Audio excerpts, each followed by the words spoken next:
अभी हमारे साथ खास बातचीत करने के लिए नंदन कुमार हैं। नंदन जी कैसे हैं आप? बहुत अच्छे हैं। बहुत बहुत धन्यवाद आपको और आपके चैनल को। नंदन जी, बड़ा सवाल है कि चुनाव का समय है और आप वीआईपी पार्टी से जुड़े हुए हैं। मुकेश सहनी अभी खुश नहीं दिख रहे हैं महागठबंधन में। सीट शेयरिंग का अभी जो है तरीका भी फाइनल नहीं हुआ है। कैसे किनको कितनी सीटें मिलेंगी यह पता नहीं चल पा रहा है। और आप लोग जो है क्षेत्र में दौरा कर रहे हैं, इसका क्या मानना है? ये जो दौरा कर रहे हैं सियासी माहौल में आप लोग की भी बेचैनी बढ़ी हुई है, किस तरह से तैयारी चल रही है? बिल्कुल बेचैनी तो बढ़ी हुई रहेगी, क्या कि चुनाव बहुत ही नज़दीक आ गया है और महागठबंधन के जो शीर्ष नेतृत्व हैं सभी पार्टी को जल्द से जल्द इस पे सीट शेयरिंग पे मामला क्लियर कर लेना चाहिए, जिससे कि कार्यकर्ताओं को भी मौका मिलेगा अधिक से अधिक मजबूती से वोट कराने में।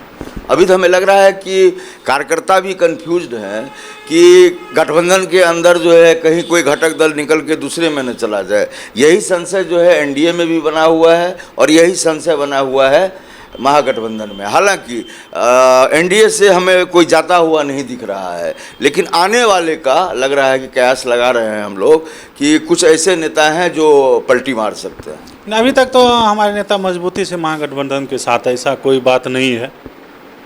देखिए, अभी आईपी गुप्ता भी कहीं अपना पत्ता नहीं खोला है और मुकेश सहनी के बारे में भी कहा जाता है कि जिधर ज़्यादा मुनाफा देखेंगे वो जा सकते हैं। अगर सीट शेयरिंग में अगर कोई पेंच फंसा तो फिर मुकेश सहनी जो है पाला बदल देंगे। देखिए, मुकेश सहनी जी दिल के बहुत साफ व्यक्ति हैं और जो अभी राजनीतिक माहौल है इसमें अधिकतर जो राजनेता है पेज 5 से, और नो डाउट इस चीज़ को आपको भी मानना होगा, अगर बिहार के राजनीतिक परिदृश्य जो अभी वर्तमान में अगर ज़मीनी स्तर का कोई भी प्रदेश स्तर का नेता है तो मुकेश सहनी जी है। उसको कि ज़मीनी स्तर का उसको जो समस्या है उससे वाकिफ़ है। गरीब घर में पैदा लेने के बाद संघर्ष करने के बाद मुंबई गए, मुंबई से शहर में सर्वाइव करके फिर उसके मन में आया जो हमारा समाज जो है बहुत मेहनती है, मेहनती होने के बावजूद भी गरीब तबका का है, तो हम उसके लिए संघर्ष करें। देश के अन्य राज्यों में इसके लिए आरक्षण है और बिहार, झारखंड, यूपी में आरक्षण नहीं है, इसके लिए वो संघर्ष कर रहे हैं। तो सीधा व्यक्ति है, इसलिए इनके बारे में बोला जा रहा है कि मुनाफा को देख के करता है। ऐसा बात नहीं है, वो अपने समाज के हित में और कार्यकर्ताओं के हित में कोई भी निर्णय लेने का प्रयास करते हैं। नंदन जी, आप यादव समाज से आते हैं जहाँ तक हमें जानकारी है, तो आपके लिए तो परंपरागत पार्टी है राजद, तो फिर आपने वीआईपी कैसे चुना? नहीं, देखिए, वीआईपी चुनने का एक ही कारण है, वो है मुकेश सहनी जी। हम उनके विचारधारा और जो व्यक्तित्व है उससे हम प्रभावित हैं और ज़मीनी स्तर से जुड़े हुए हैं। तेजस्वी यादव नहीं है ज़मीन से जुड़े हुए? ज़मीन से जुड़े हुए हैं, लेकिन जितना ये ज़मीन से जुड़े हुए हैं इनके मतलब जो परिजन है, ऐसा नहीं है वो राजनेता थे या कुछ थे, तो इनको ज़मीनी हकीकत इनको पता है। अभी जितना भी बन रहा है जो नीति निर्धारण होता है, हमको लगता है अगर सत्ता में आते हैं और मुकेश सहनी जी को मौका मिलता है तो ज़रूर ज़मीनी स्तर के लोगों को फ़ायदा हो, इसके लिए वो काम करेंगे। नंदन जी, यह भी बड़ा सवाल है हमारे लिए। ये कोसी कछार का इलाका है, कास पटेल का इलाका है और आपने पढ़ाई बहुत बेहतर जगह से करी है। दो भाई हैं आप और दोनों भाई ने मिलकर के कोसी में एक बड़ी लकीर खींची है। आपने एक शिक्षण संस्थान खोला है, हम पूरी जानकारी भी आपसे चाहेंगे। यहाँ भी पढ़ कर के बच्चे, सहरसा जो मुख्यालय है कोसी प्रमंडल का, वहाँ आपने खोला है अपना यह संस्थान, और यहाँ से हम जानना चाहेंगे कि कैसे आपने जो है पढ़ाई करी, कहाँ तक करी और कैसे संस्थान को खोला, और अभी तक आपने संस्थान के जरिए कितने बच्चों का भला किया है?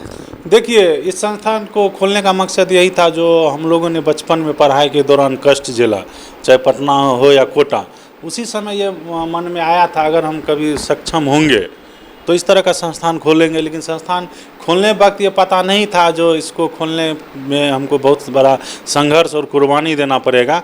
लेकिन हम यहाँ के लोगों को हम धन्यवाद देना चाहेंगे, सभी लोगों को सहयोग रहा और हम दोनों भाई के संघर्ष की बदौलत अभी तक सैकड़ों बच्चों को हमने मेडिकल और इंजीनियरिंग भेजा और देश के प्रतिष्ठित मेडिकल कॉलेज में, एम्स गोरखपुर में, एम्स ये देवघर, एम्स पटना, इन सब जगहों पे यहाँ से बच्चे पढ़ रहे हैं। और ख़ास करके हमारा जो क्षेत्र है, मैसी प्रखंड से हम बिलोंग करते हैं, वहाँ नरवार पंचायत है, वहाँ से मेरी पत्नी मुखिया भी है। हम अपने पंचायत के बच्चों को निःशुल्क पढ़ा के बहुत सारे बच्चे को मेडिकल और इंजीनियरिंग में भेजा।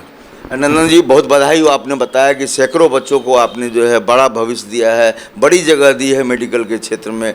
यह संस्थान ऐसी जगह पर है जहां पर आप पटना, दिल्ली या फिर कोटा जैसे कोचिंग संस्थान का मुकाबला नहीं कर पाएंगे। इस क्षेत्र में पलायन भी काफ़ी हो रहा है, और दो तरह के पलायन की बात मैं करूंगा। एक पलायन है रोजगार के लिए, जो मजदूरी करने के लिए जाते हैं, बड़ी नौकरी तो होती नहीं है। एक है जो मेधा है, मेधा का पलायन हो रहा है। तो मेधा के पलायन को रोकने के लिए सरकार से आप क्या चाहते हैं कि कोई ऐसी नीति बने जो यहाँ पर बच्चों को आप रोक कर रखें?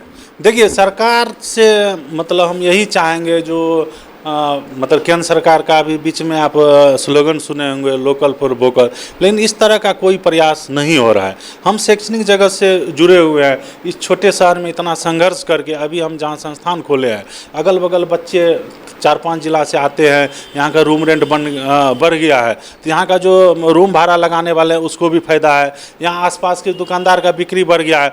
तो ये जो लोकल स्तर का आर्थिक व्यवस्था है, इससे सुधार हुआ। लेकिन हम इस तरह का संस्थान और यहाँ खुले, यहाँ का ढेर सारा लाखों बच्चा कोटा जा रहा है।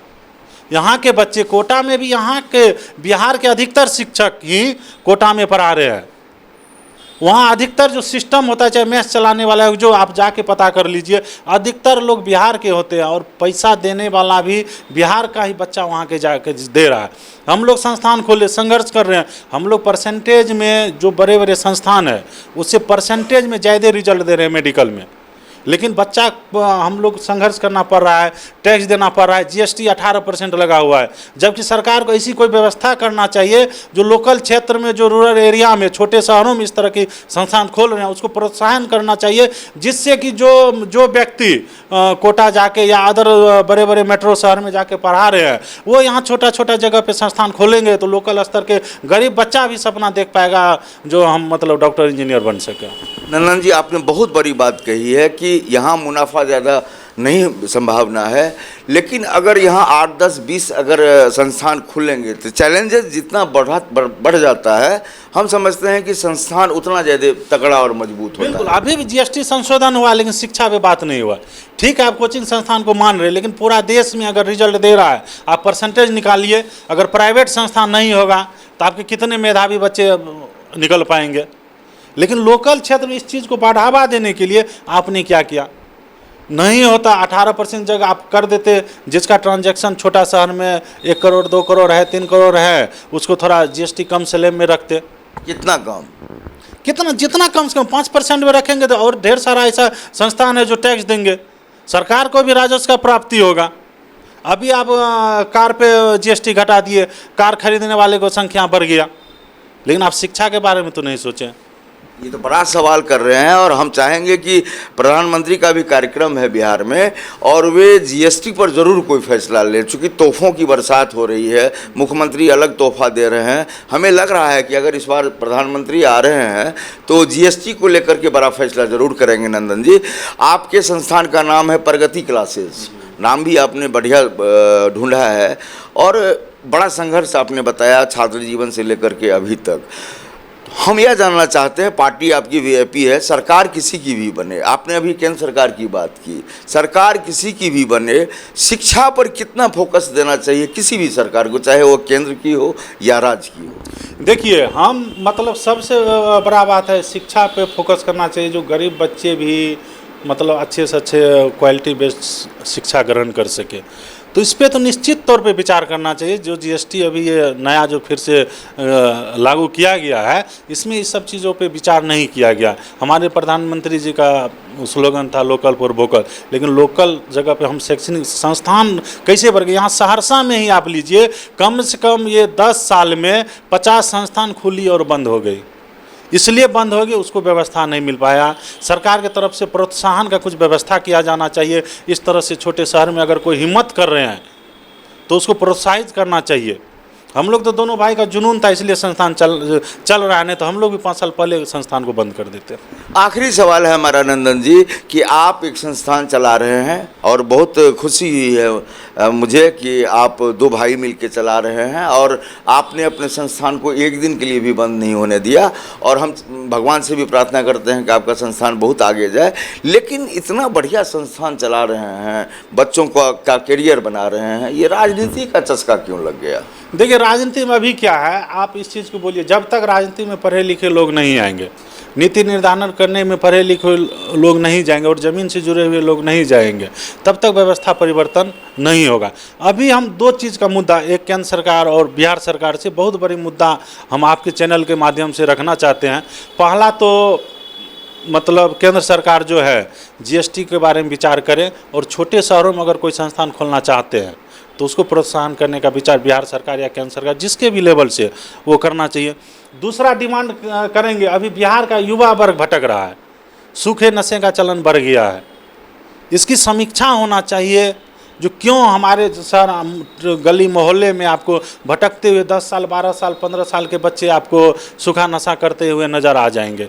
इस पे सरकार को सख्त से सख्त कार्रवाई करना चाहिए। और ये किस कारण से हो रहा है?